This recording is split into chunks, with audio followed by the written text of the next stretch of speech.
All right, I want to call this meeting of the Simpson County Fiscal Court to order. I'm going to ask if our maintenance supervisor, Bill Roars, would come and lead us in a prayer. After that, we'll follow that with the pledge to the flag. Let's pray together. Heavenly Father, we come together this morning. We pray that we always do that this business that is conducted here today will be in accordance with your will. Father, we know that there are lots of needs that are before us this day, that so many people are ill with COVID and other conditions. And Father, we just lift them before you today that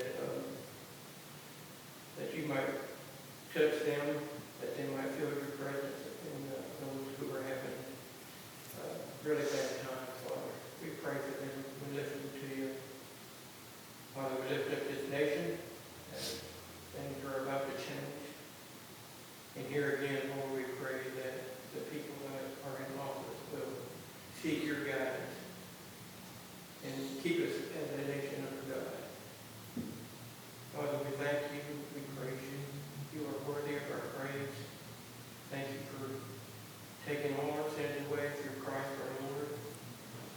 And we ask all these things today in the name of Christ. Amen. Amen.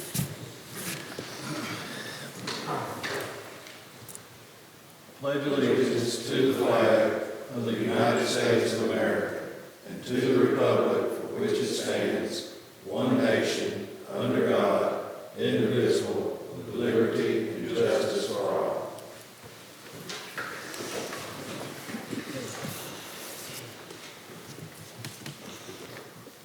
It's hard to believe we're already over halfway through the first month of 2021, isn't it?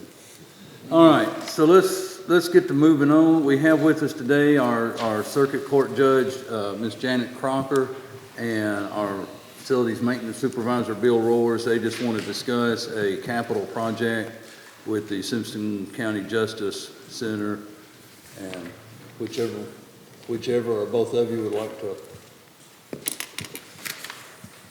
Good morning. And what I want to bring before the court this morning, we want to finalize this project. As far as we're concerned, the project is done, completed. We seem to be satisfied with the work that was done. We had some bumps along the road, but we got them kind of taken care of as we went. I would like to thank especially Judge Crocker for backing me up when we had our PDD meetings. There were some things that I really wanted to see done that weren't on the project, and we were able to get some of them done, and some of them we couldn't get done, but we've been able to go another route and try to finish that water infiltration project up. And also for Judge Barnes and the previous judges that took the time to come to those meetings. If you look at the first page here, this is simply, I took all the requisitions that we had and totaled them up. You see the breakdown for the architect,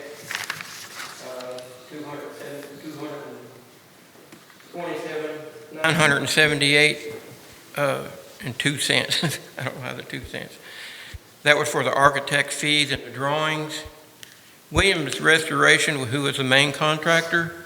This included all the items that you see on the last page that I gave you all as a breakdown of most of that stuff.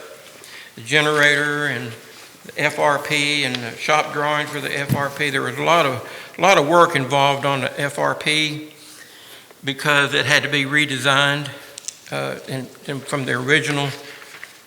The original had been put on kind of just the way they could get it on. They overlapped and put screws in it and anything they could, and put caulk and everything they could do to get it fixed up. The next one is the building inspection fees, and this come from the state. They had a company that came in different stages, and they inspected the building, make sure the work was being done. So we come up with a subtotal of $2,619,948.62. Now, the only thing that we're not sure of, we got an invoice floating around somewhere for the retainer fee of $15,000. So I added that on there so we have a grand total. And so that's where we are. Bottom line down there, you'll see the total for the project. Like I said, if you look at the G703 attachment on the back, you'll be able to break those down. And you all can look at them whenever you feel free. If you have any questions, you can let me know. I will make a note that when we started this project, a lot of these subs, I tried to get them locally, and I was unsuccessful in that. So there's not very many of these under the general that are actually local contractors. But I really tried to get that done.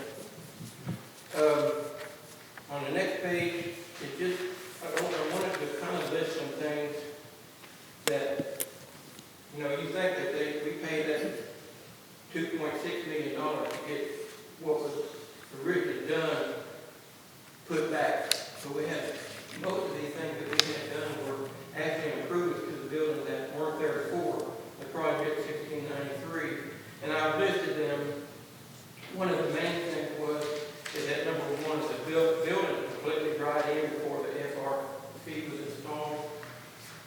The way the old FRP was installed, it was kind of installed. It wasn't meant to be a roofing system, but it turned out to be a roofing system because they didn't take the brick all the way to the top, and we had water going behind the brick.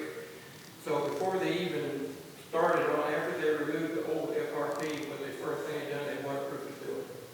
The building stood for 2 or 3 months while we waited for the FRP, and it completely dried in. So that means that the FRP that is up there now we're not relying on it for a roofing system.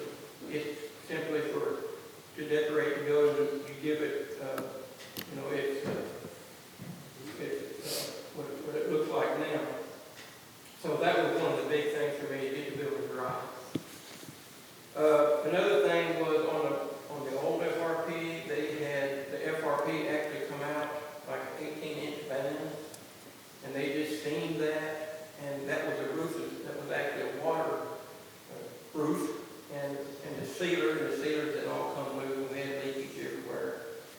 But on the new one, they designed it where every flat surface that came out was covered with standing seam. If you look, we had about $147,000 worth of standing seam roof that was put around all FRP, so it is no longer required to be a roofing system. So we're really happy about that. Number 3 was the entry and exit canopies. That was one of the items that wasn't an original project, and one of those things I really fought for because we had so much trouble at the front door from ice and water, and so toward the end of before construction started, they actually did some drawings, and we were able to add new canopies. The other big thing down there is we had, before we had no backup when the electricity failed for our pumps. We got 240 horsepower pumps sitting out there in the parking lot. If they can't run, we flood the building. So we've got a generator in this project that is able to keep electricity on with the pumps. So if we lose electricity from EPD, we can turn the generator automatically come on, and it'll supply the pumps only, doesn't supply the building, but it keeps the pump running and functioning. Number 5 there is a notifier system with a generator in the pumps. Before, we didn't have any way of knowing, like it was on a weekend or at night, hard rains, I would have to drive down to there, make sure the pumps didn't kick off, and sit down there for hours or sometimes just make sure everything stay on, because if it didn't run, we'd have to flood the building. So now we're able to notify by email and text when we have any failure down there. So that was part of the generator system. So I'm happy about that. The elevator shaft, number 6, the elevator shaft pitch waterproofing, and I got on here 90% effective. This wasn't actually covered under the project 1693, but AOC did pay for it.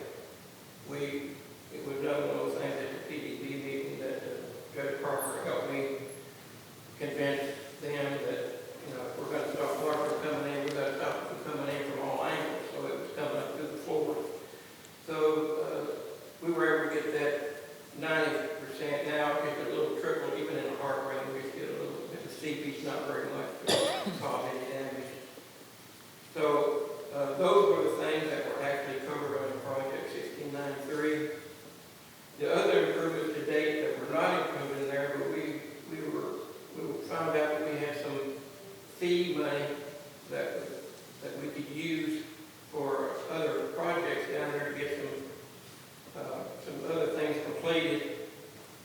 Number one, when we found out we had the money, number one for me was to get the staff entry at the South Court covered. We had water pouring down the wall, into the doors, into the electronic door mechanism. The doors wouldn't lock or unlock.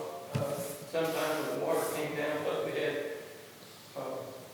the staff coming in through that door and getting soaking wet before they could get their swipe key and get the door open. So this was a great improvement for that. We've also done some interior painting. 75% of the painting services on the inside are completed. And of course, we've got the sod and landscaping done outside. And another thing that I'm really happy with is number 5 is we've got 38 heat pumps in that building.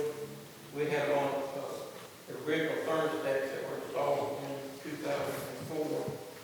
We had no backup on them. Every time the power went down there, every one of those 38 thermostats had to be reprogrammed. They didn't have any battery backup in them to hold the program, so we had to, and sometimes I would program and the power blink again before I could get done and start all over. So these new thermostats actually give me better readings as far as humidity. I can do it on the phone at home. If somebody calls me and says, this room hot or from another location working, I can change that. I can bring the things around. So it really works good. We had an example a couple of weeks ago where the boiler went down on Christmas Eve. So Christmas Day, I was able to, on my computer at home, was able to bring up some other areas that would heat some areas that weren't as warm enough. So it's just been really a plus for them. We've got some other things working as far as I'd like to get the painting finished down there. But overall, I think right now, I think that building is in really good shape. I would almost say it's better than it was when it submitted, except for some of the settling.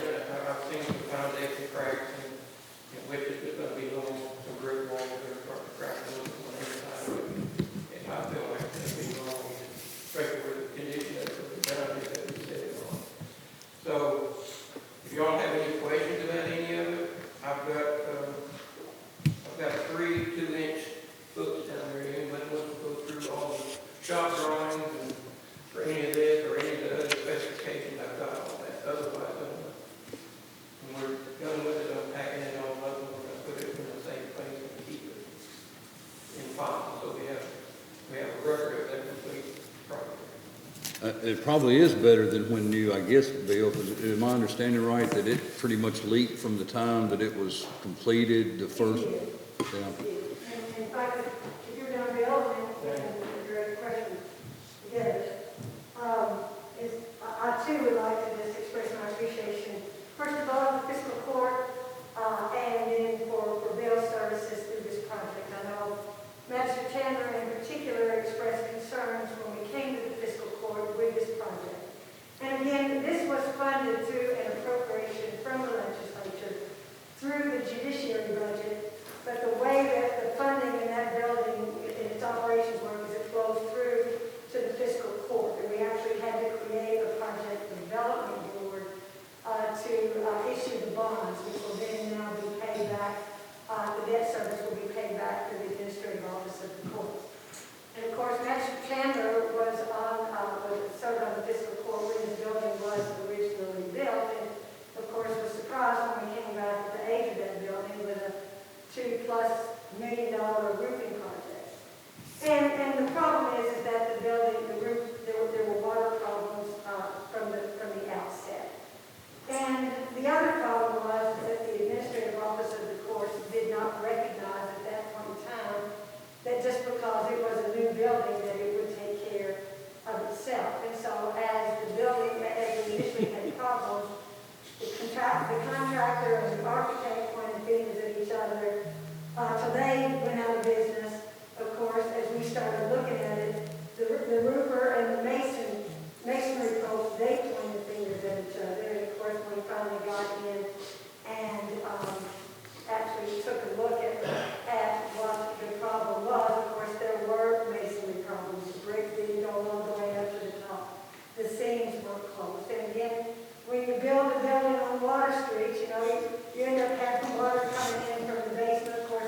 in terms of this project and of course in terms of completing this project.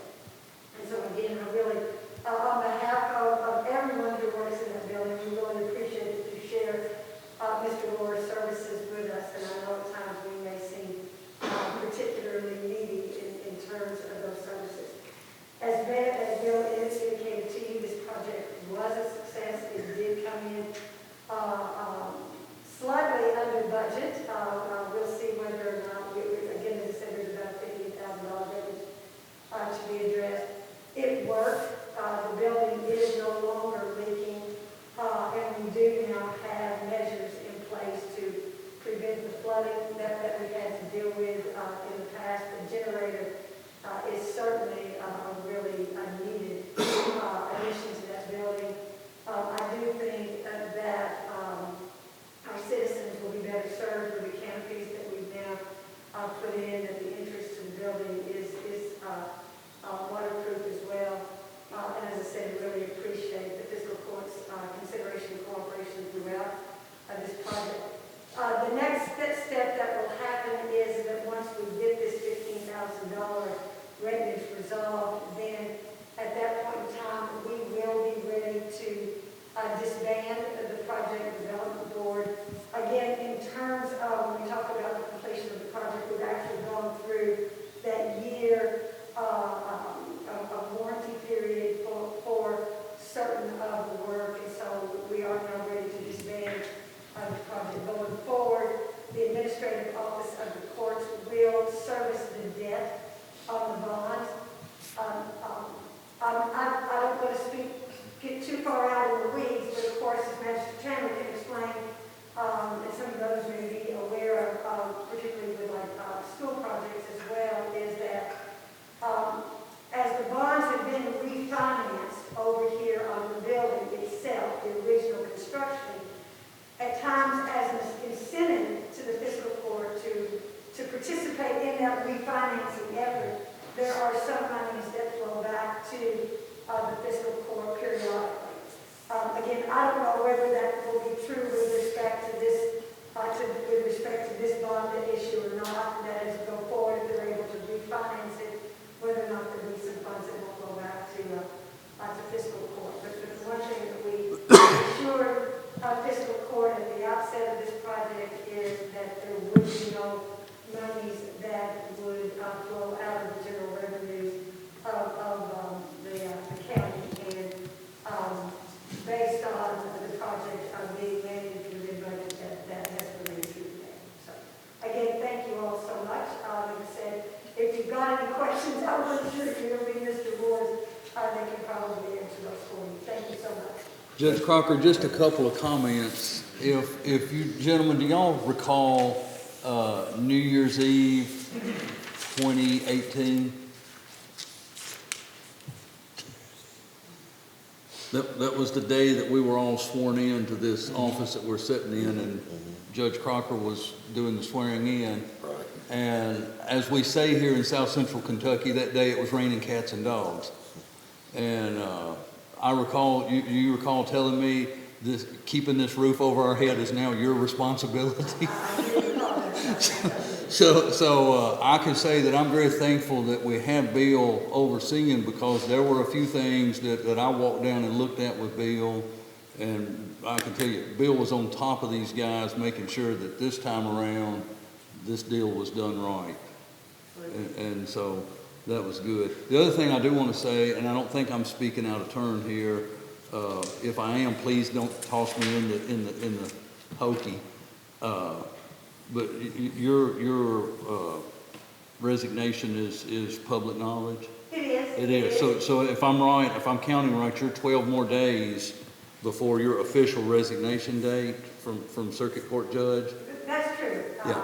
But so what I want to say is thank you for your service to the community. Well, thank you so much. We'll miss you. If there's one thing that we've learned through this past year is the importance of family and community. And I think we all have a whole new appreciation of just what a wonderful place is that we live in, and the responsibilities that we have as elected officials, to making this a better place for all of our families. My son to town, and now will be sworn in to practice law with, as a member of the Kentucky Bar here in the next couple of weeks. And so I have decided to retire effective January 31 because of the conflicts that it would otherwise create and the burdens that it would put on the family court. Right now, Judge Broders and I sort of swap back and forth. He gets the lion's share of those conflicts, of course, that come from across the street. However, what I have told the Chief Justice is that I'm going to stay in that position in an interim role until there is a gubernatorial appointment. That process is probably, can't really predict in terms of how long that will take. The vacancy has not been posted yet. The nomination process is, it begins with a local nominating committee comprised of, I believe, 2 lawyers and 4 citizen members. I think the governor is in the process of completing the appointment process in terms of the citizen members. The committee is chaired by the Chief Justice. At some point in time, the vacancy will be appointed. There will be calls for applications. People can nominate themselves or nominate others. Of course, you have to meet the qualifications for circuit judge, which a minimum of 8 years of practice and a resident of this county for, I think, a minimum of 2 years. 3 names have to be submitted to the governor, and the governor will select the person to fill that appointment. And because of the timing, which I didn't really appreciate, is that since there's not a general election this year, that appointment they will continue until the election cycle next year. So, but I'm looking forward to ways that I continue to serve the community. I'm not sure exactly what that will be at this point, but as I said, that it's been both a privilege, a pleasure, and an unimaginable honor to serve the citizens of Alamance County. Thank you all so much. I'm going to let you get on about your business at this point. Do any of y'all have any questions? I have one. I have one question. You referenced me a few times on my biggest concern was, we spent that many millions of dollars building a building.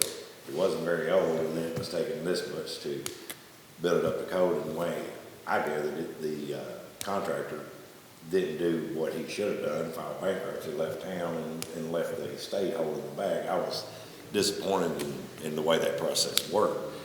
But, and I know this has no bearings on our general fund at all, but right now, the court security, the AOC is allotting, $8.50, $9 an hour for court security. We can't hire some court security for that. So what happens if the county say, we can't do it unless you pay us more money?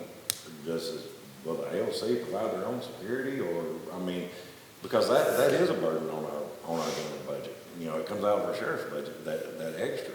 So I'm just asking, what means can we do where it is a true pass-through? Because for every one of those people that are court security, it is actually costing money out of the sheriff's budget for the difference in what we have to pay than what they're allotting us. So that was a question I have for you. And I don't have an answer for that. That may be one to prompt to your county attorney. Of course, the sheriff has a constitutional duty to serve the court. Certainly, the administrative office of the court does at times provide additional security, particularly if you have a high profile and particularly a dangerous, volatile trial proceeding. Certainly recognize that the struggles of this fiscal court and the sheriff's office are shared by every fiscal court and county sheriff's office across the state. And I simply don't know the answer to that. Okay. But I certainly appreciate and recognize your concerns and recognize that they are collectively shared across the Right. state. And to reflect on what Mason said, I thank you for your service. I know it's been tough and it's been enjoyable for you both, but I appreciate anybody who steps up in the public role and puts themselves out there like you have and you know, made the decisions you've made. Well, thank you so much, I appreciate it. Thank you, Judge Crocker. All right, gentlemen, if y'all had an opportunity to review the minutes of our January 5th regular meeting, we just need a motion and a second to approve those minutes. Motion made. Motion by Nate, Second. second by Myron. I heard Myron first, Marty. That's fine. Any question or discussion about the minutes? If not, all in favor, aye. Aye. Any opposed? Motion carries. Well, we're back on another budget amendment, in a good way, I guess. This is money amending into the budget, not going out of the budget. So we have, if you had an opportunity to review, fiscal year 2021 budget amendment number 7, it's ordinance number 220.223. We'd need a motion and a second to amend that money into the budget. It's $20,865 reimbursement refund, and then $74,697 in surplus from prior year. Motion. A motion by Scott, Second. second by Nate. Any question or discussion? Is there anything you feel like we need to know before we vote? Well, this is just a cleanup.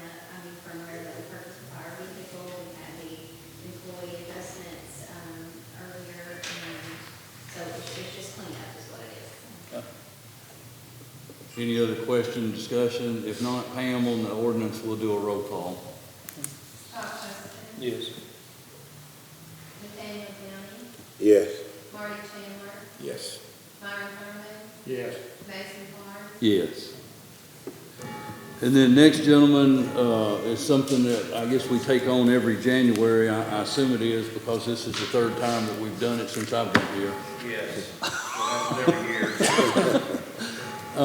Is to review and approve the chain of command, the order of affiliation, executive order number 2021-01-19. And for the general public, it just kind of lays out what happens in a declared state of emergency, which organization does what, and how that chain of command works.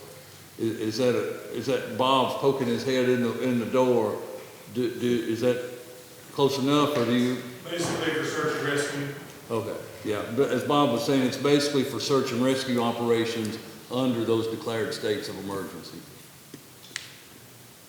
So we just need a motion and a second. I understand it's for search and rescue, but like last year. No, it's not for that. We're still in that one. I know, It but doesn't is there- pertain to that one. I just don't want to get into the point where, you know, it seemed like fiscal court didn't have a whole lot to say on what was going on.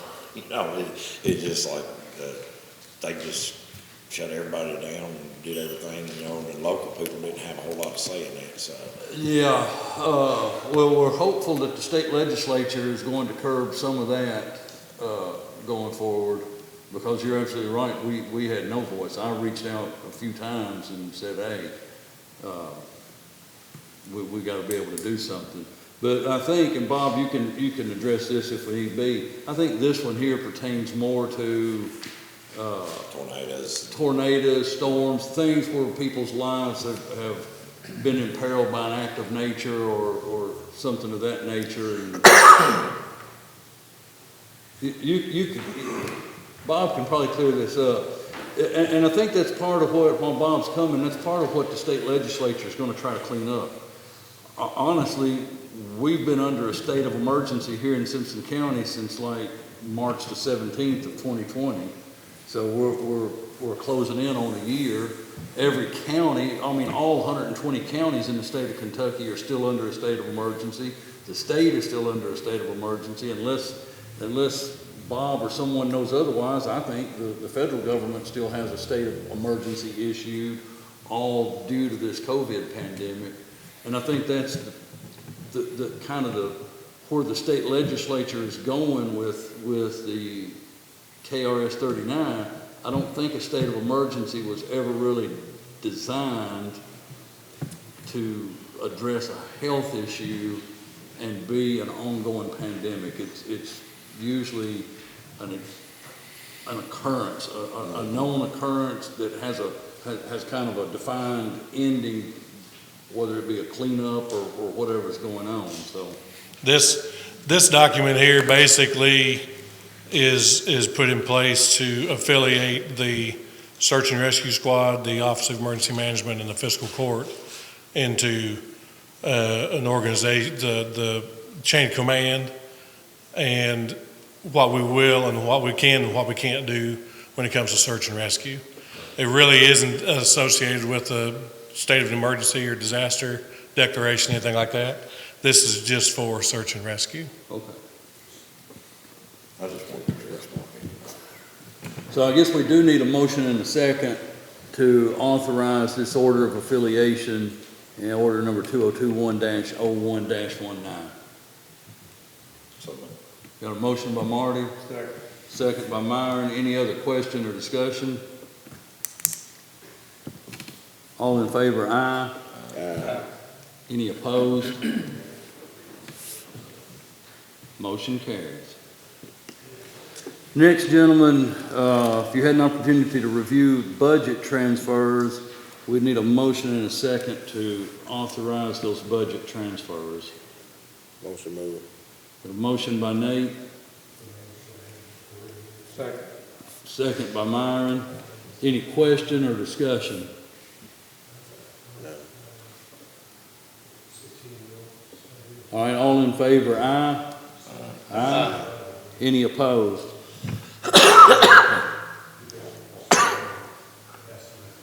Next, gentlemen, if you had an opportunity to review the cash transfer, it's $239,895.45 from the federal grant fund to the general fund.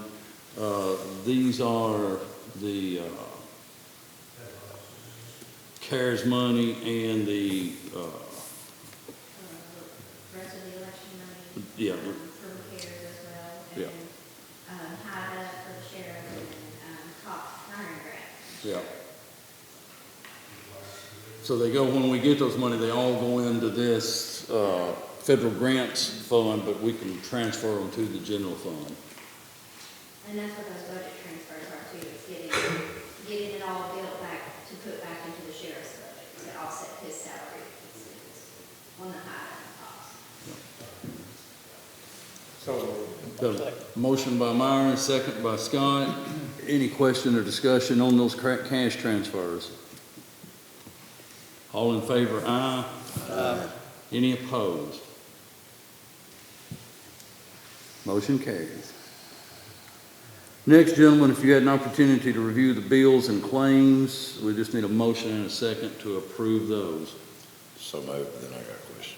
Okay, we got a motion by Marty, Second. second by Nate. So, questions? I was just gonna ask Bobby, I noticed there's $1,000 worth of road signs on here. Are those destroyed signs or new signs? There's like $1,000 worth of road signs on here. Are those destroyed signs, stolen signs, or just new signs? Yes. Okay. That answered that. That's the tax billing that he failed to send us. Is for what? Past is a couple of months billing there. Okay. It also includes the signs for, Schweizer? yeah, And- the trucks and that, so it actually is multiple, 2 or 3 months worth that he did bill us for. I just know we talked about that in, Yeah, in the about, past. I think Bobby told us at one time, we spent like $9,000 just replacing signs. Just letting the public know that. Yeah, we're That's still part of what spending you're money taxing. replacing signs. Any other questions or discussions about the claims? All in favor, aye? Aye. Any opposed? Motion carries. All right, next, gentlemen, if you had an opportunity to review the December 31, 2020 financial statement, we would need a motion and a second to approve that statement, subject to audit, and authorize the county judge and the county treasurer to sign the financial statement. So moved. Motion by Marty. Second by Scott. Any other questions or discussions on that? All in favor, aye? Any opposed? Motion carries. Moving right along into reports. I got just a couple of things. Of course, obviously, yesterday was Martin Luther King Jr. Day. The Human Rights Commission put together a motorcade, and then they had a virtual service, and I guess a lot of that was recorded and put together, and you could watch it via Zoom. And so a link to the Zoom is on their human rights page, on the Franklin Simpson Human Rights Facebook page. I don't really know how that Zoom works, like after the original Zoom meeting is over, but I think that service will be available to be viewed on the Human Rights Facebook page and or YouTube at some point, but you could check their Facebook page for that. The other thing, real quick, just share some updates on the vaccine, on the COVID and the vaccination process. I was just speaking with Matt Hunt, the executive director of the Barren River District Health Department, as I come in. As of yesterday afternoon, we had seen a total number of cases in Simpson County of 1,413. Of those cases, the Barren River District has attributed that, or confirmed that 16 of those cases have resulted in a death. 1,189 of those people have deemed recovered, which leaves us, I think, 203, just over 200 currently active cases. We get this report every day. I try to share that with the public. The biggest news, obviously, is the vaccine is being released. For whatever reason, we don't seem to be getting a large amount of doses of vaccination here in Simpson County. We're in phase 1B. We went through phase 1A, which got our first responders and healthcare workers and all of that vaccinated. Well, it's a two-part vaccination. So once you received your first round, so all of those who received that first round are coming up this week for their 4-week second shot. So we only received 100 doses again this week, and half or more than half of those doses will be used this week to do the second round of vaccinations on our first responders. So unfortunately, we're going to have 50 or less doses available at the health department to work on vaccinating the age group 70 and plus through the 1B. I don't know really what else we can do to get more vaccinations available, because we're kind of at the mercy of the state as to what they release and what they send to us. I mean, we could request 1,000 doses a week, but they just send what they allot us, and we don't have a lot of say in that. We're trying to work on a better system of getting people on the list for the health department. The health department number, 270-586-8261, they set up a call center in it. They had such a volume of calls last Tuesday that it crashed the call center. And so before it crashed, we had a waiting list of over 130 people, and we're only going to be able to vaccinate 50 of those, maybe less than 50 of those this week.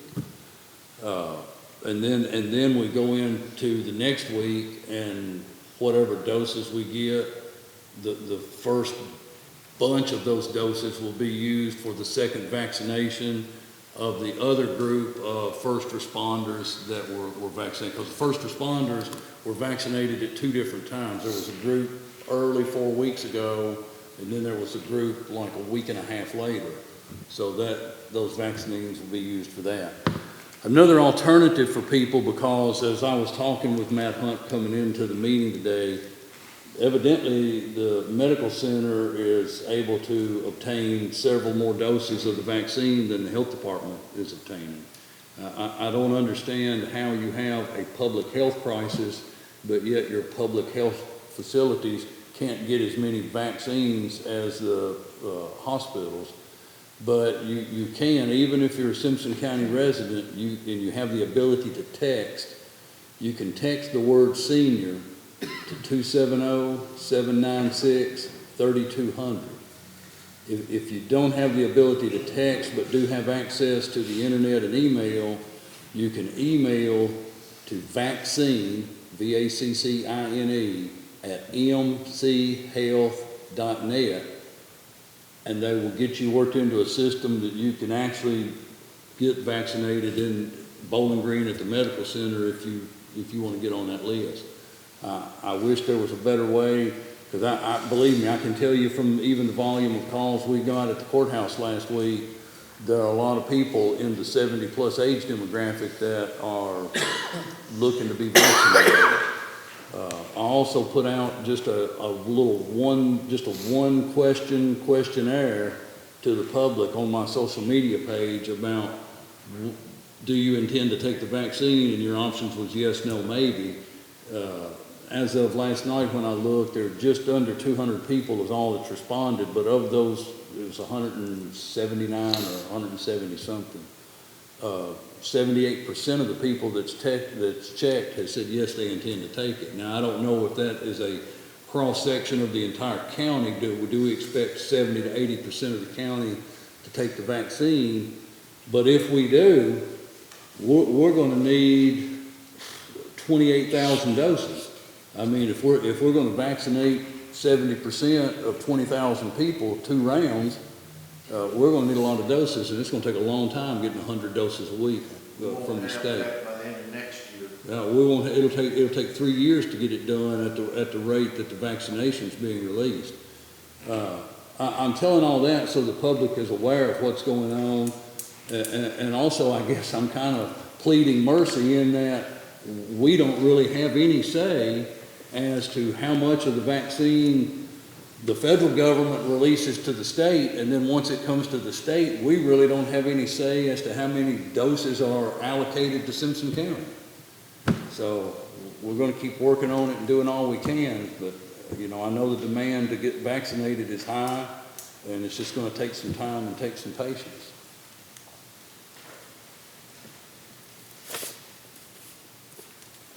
And do any of y'all have any questions about any of that? Or have people been contacting y'all with concerns about it at all?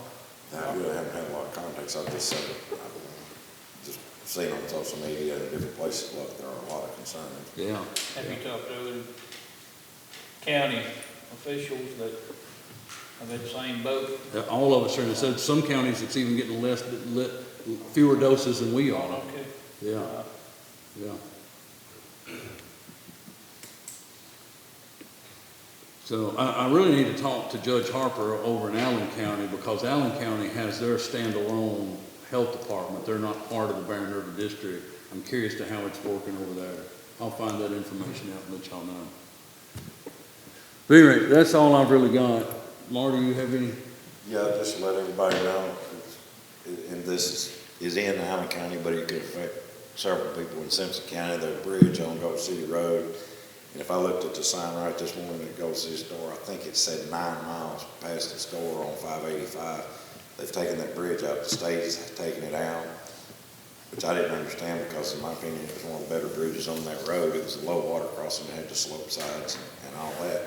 But the state deemed that impassable for vehicles, so it has been taken out and said it would be out for several months. And I know a lot of people from the county go to Allen County to the Amish community to buy it. You can still get over there now, but if you see the sign up, just know that the bridge is out over in that area. But other than that, I don't have anything. Nate?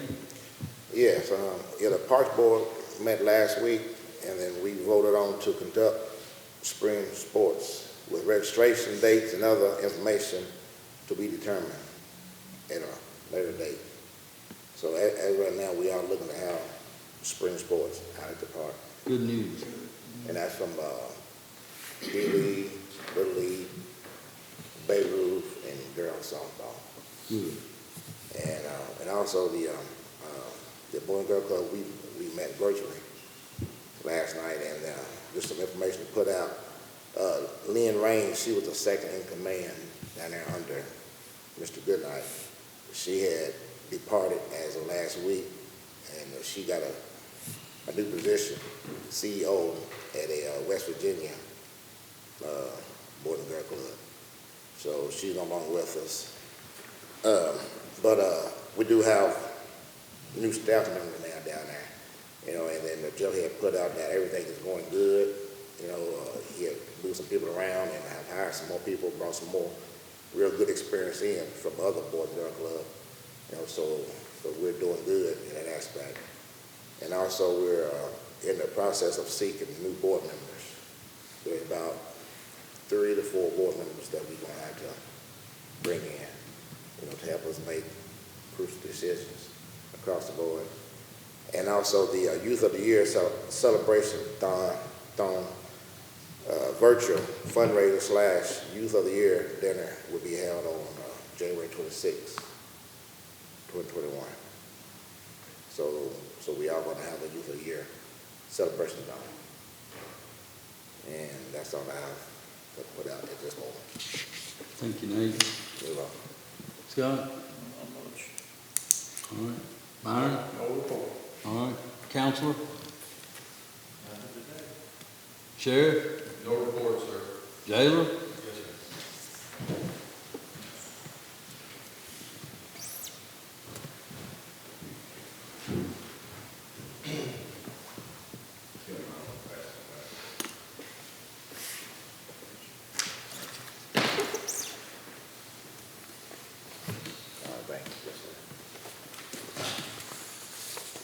Thank you. Yes, sir. Thank you, sir. Gentlemen, last meeting, we were talking about making some cuts. Of course, everybody knows the jail budgets, and I guess we call it a mess in the South. But anyway, Magistrate Chandler asked me if I could to try to find some ways to bring some money out of the commissary back in. I know he went to one of the state meetings and somebody told him that you could pay for the, the food and the medical out of the commissary. As soon as that meeting was over, I went straight to my office and I was on the phone with the state auditor. And seeing what we could do, what was allowed, I already had a real good feeling about what we could do and what we couldn't do because the statute's pretty clear. And Sam,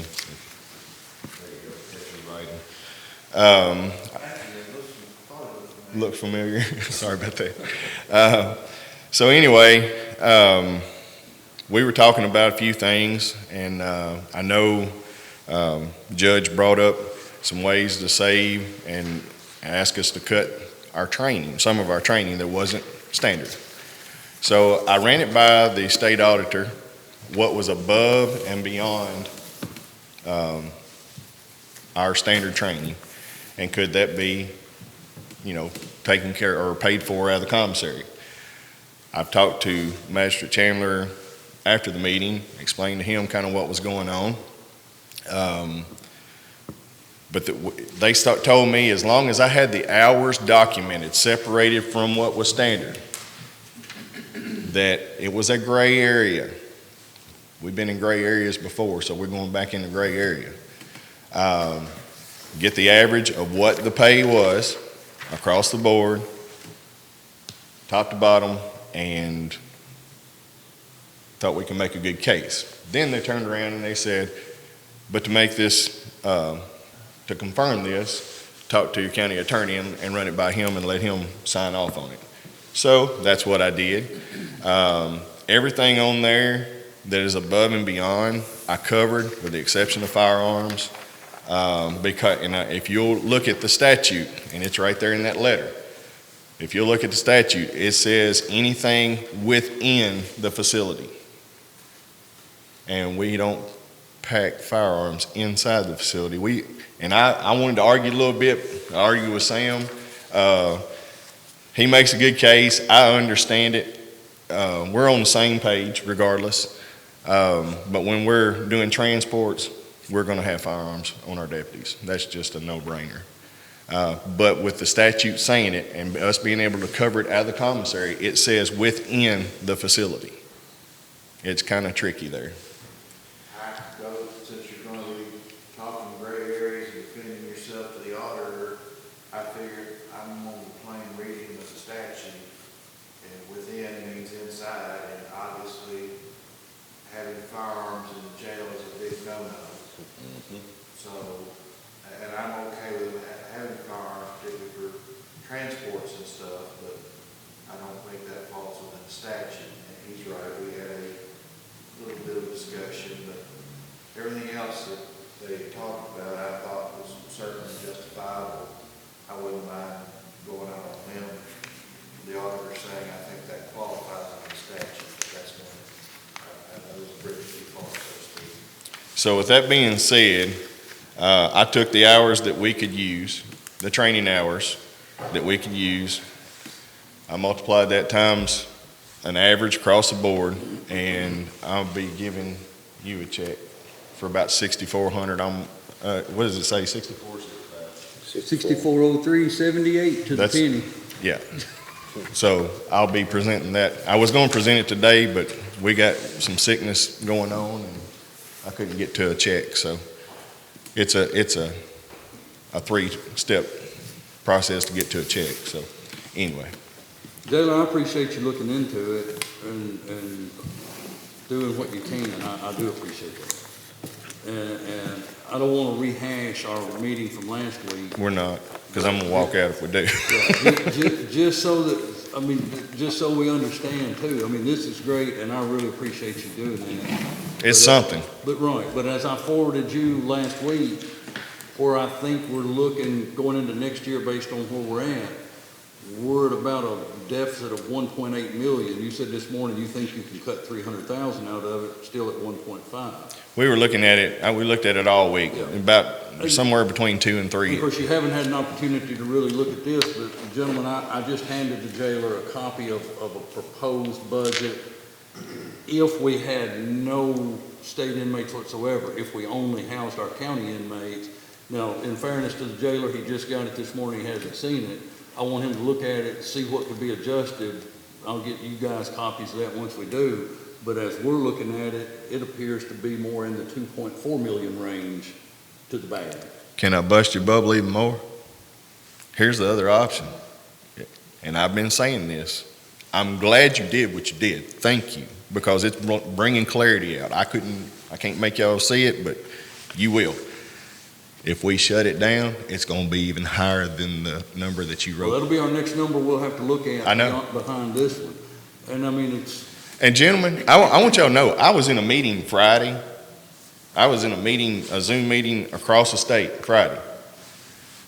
I just threw it out there on the table.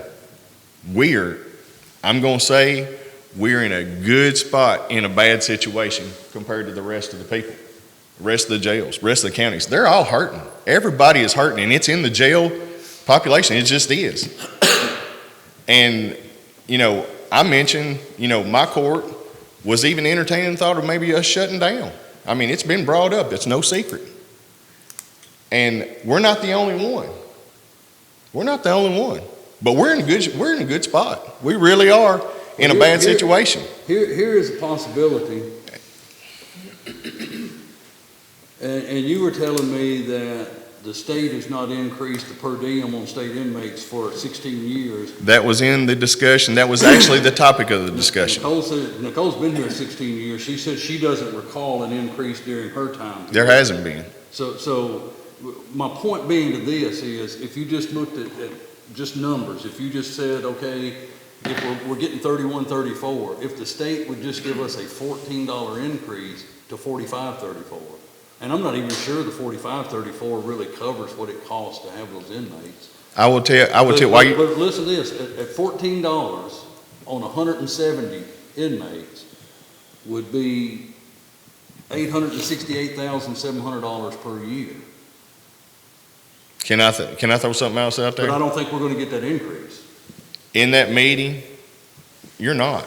In that meeting, they were wanting to bring it to the table. in some bill. I can't recall what the bill is. They're wanting to bring it to a negotiation. And I'm on the board of directors. I argued and I fought and anyway,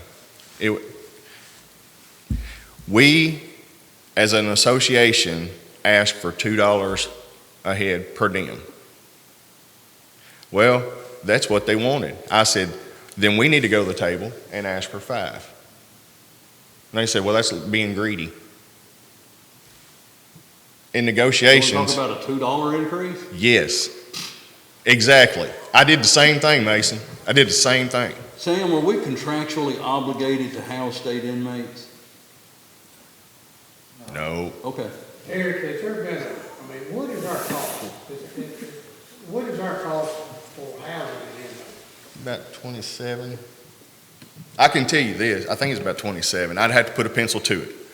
Our pay is 31, 34 from the state. I did put out, and y'all, I don't think y'all can get on our YAP app, but I put it out across the state. What would you charge to house 30 to 50 county inmates plus medical?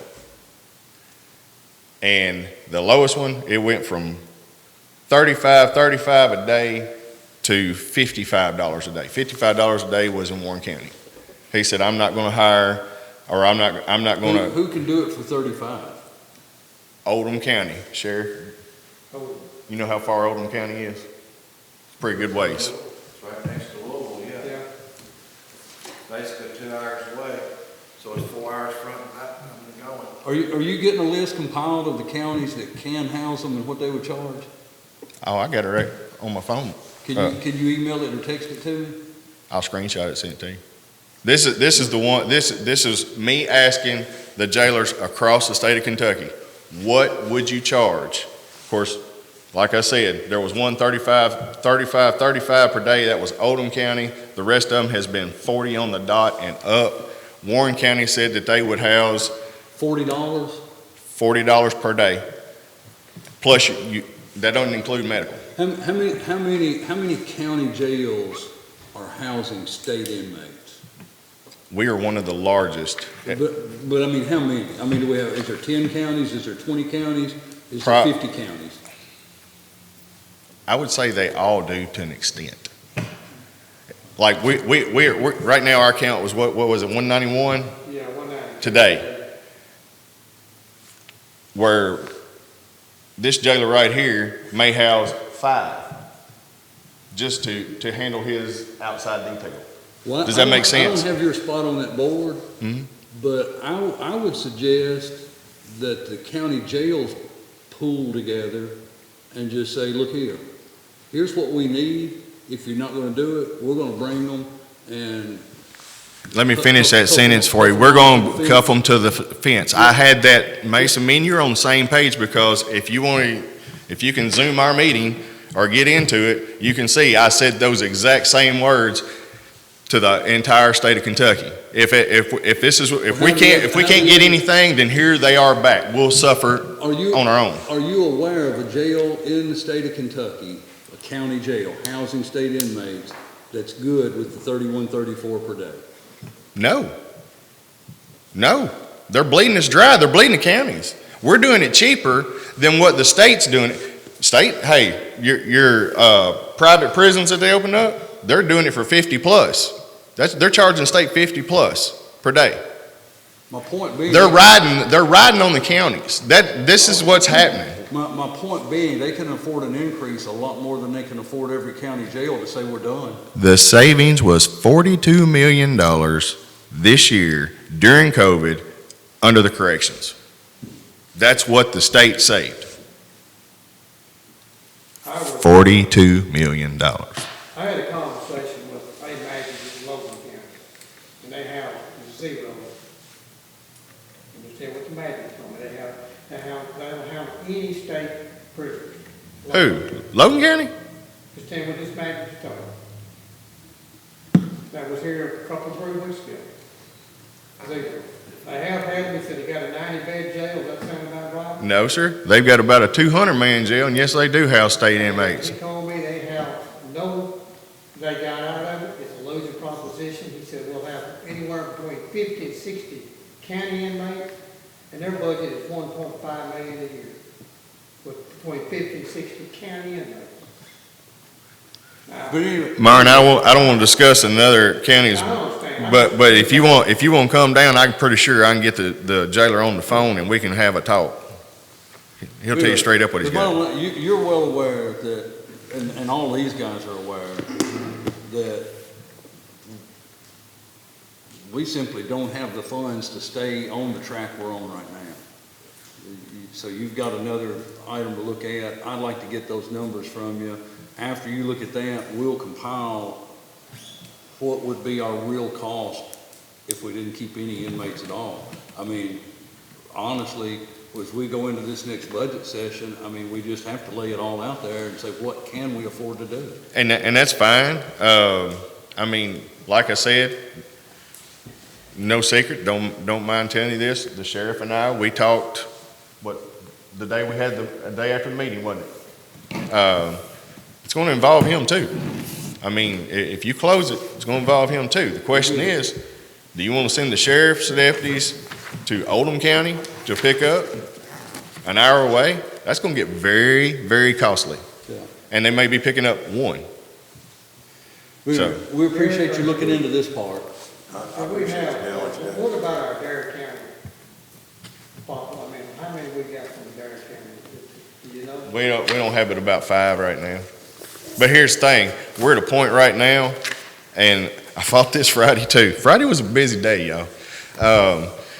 DOC, I'm pretty good friends with one of the officers with DOC, I guess you could say, and I basically begged her to let us have state inmates. We were offered 42 Friday state inmates. Some were from Madison County and some were from Hardin County. And I had 8 beds that were open, and they would not let me have but 10. They won't let us go over 100% capacity. I mean, I'm doing all I can do, guys. I promise you I am.